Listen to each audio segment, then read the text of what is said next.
Hi, I'm Steve Adubato, coming to you from the North Ward Center, a community-based organization, a not-for-profit, where we're taping a series of interviews with some very talented, committed leaders to urban education. We're also doing a forum on the future of urban education in New Jersey and in the nation. We're pleased to be joined by Michele Mason, Executive Director of the Newark Charter School Fund. Michele, let me ask you, define a charter school.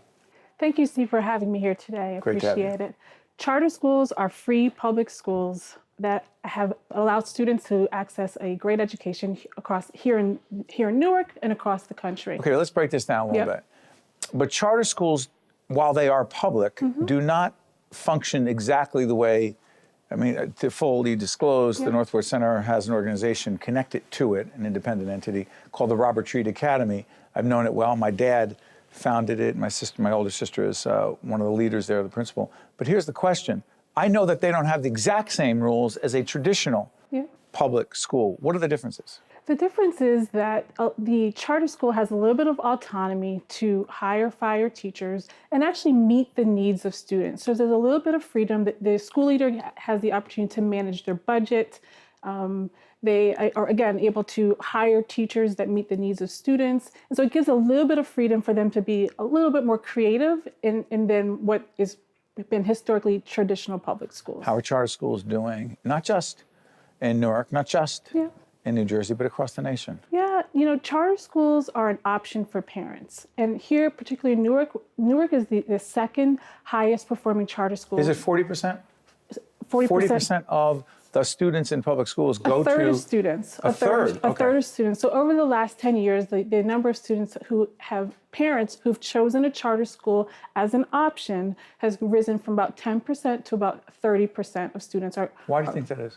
I think because what's most important is parents are choosing that the sector is a high quality sector, which means that more and more students are reading and doing math on grade level, are graduating high school and enrolling in college and being prepared for life success. And so, you know, here in urban communities, it's most important that parents have an option or a choice because parents know best what is best for their kids. And, you know, I've heard recently, like, you know, your zip code should not determine your destiny. The block you live on should not, you know, determine your blessings.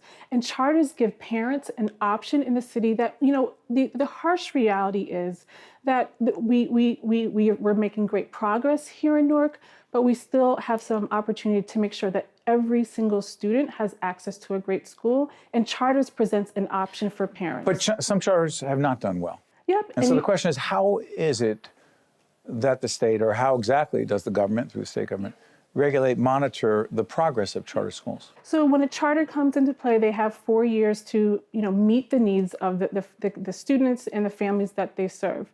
And when they are not serving students, just like we've had last year, we are an active part in closing them.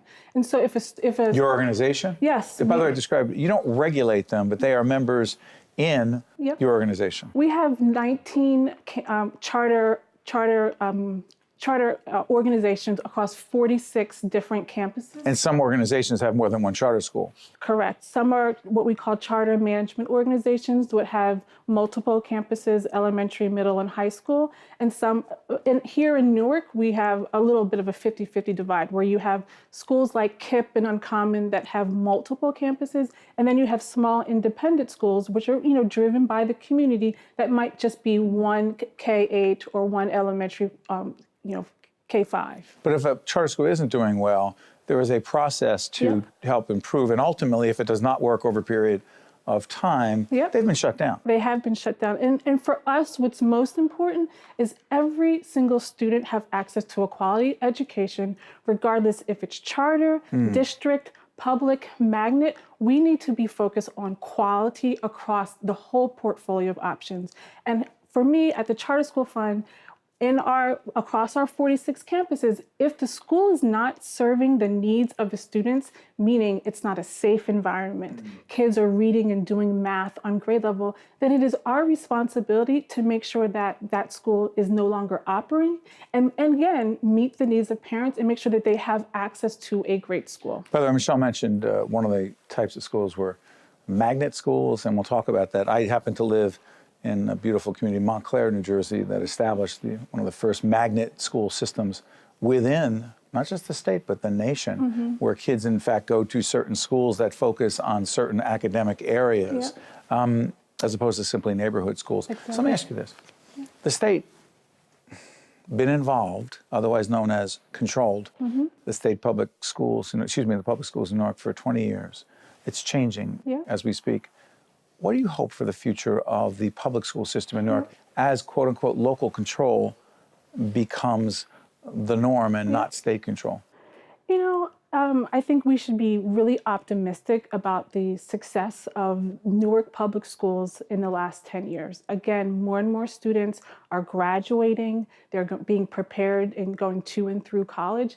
And we even now have the charter sector, and collaborating with the district is so strong now that it's driving all students are getting better. It's not just charter, it's not just district. And I think what I hope for is that spirit of collaboration continues to happen, because the reality is Newark is getting better. Charters, districts have it working together. You mean test scores are getting better? Test scores are better. Slowly. Slowly, every single year, getting better. The graduation rate is increasing. And, I think that I've worked in the charter schools, there are a number of students. I think what's so exciting about where we are now is we have students who have gone through charter schools. I can think of a student, Asia Emanuel from North Star, who graduated North Star Charter School. North Star Academy here in Newark, a Newark resident, went to University of Pennsylvania, has come back, is now teaching here in Newark. Came back an Ivy League school? An Ivy League school. To teach in Newark? Teach in Newark. I think of my former student I worked with, Shantea King, who, again, at North Star, went to Kane University, is now a social worker back here. And so for me, that's what the promise of charter schools delivers is, Newark residents, high expectations, allowing students to reach their dreams, go to college, and come back, because that is the hope. That is, education moving forward. There's great momentum and synergy here. Finally, 30 seconds. You're optimistic. I'm optimistic because I believe that the conditions are right where folks are focused on student outcomes. They're focused on collaboration and partnership. We are excited to work together because we believe in our kids. We believe in their dreams, and we're raising the bar. It's a harsh reality. Some schools are not great. We have to close them. We have to figure out, is it charter expansion? Is it closure? Is it co-location? But your status quo, not an option. It is not an option. They say insanity is, trying to do the same thing over and over again, expecting different outcomes. Exactly. And so we have to be bold. We have to be patient, but we also have to be urgent. Michele Mason is the executive director of the Newark Charter School Fund. I want to thank you so much for being a part of our Urban Education Forum. We're looking at urban education across the state, this nation, and I look forward to our conversation with the larger group. Thank you so much, Michele. Thank you much. Well done. Be right back. State of Affairs with Steve Adubato is a production of the Caucus Educational Corporation, celebrating over 25 years of broadcast excellence.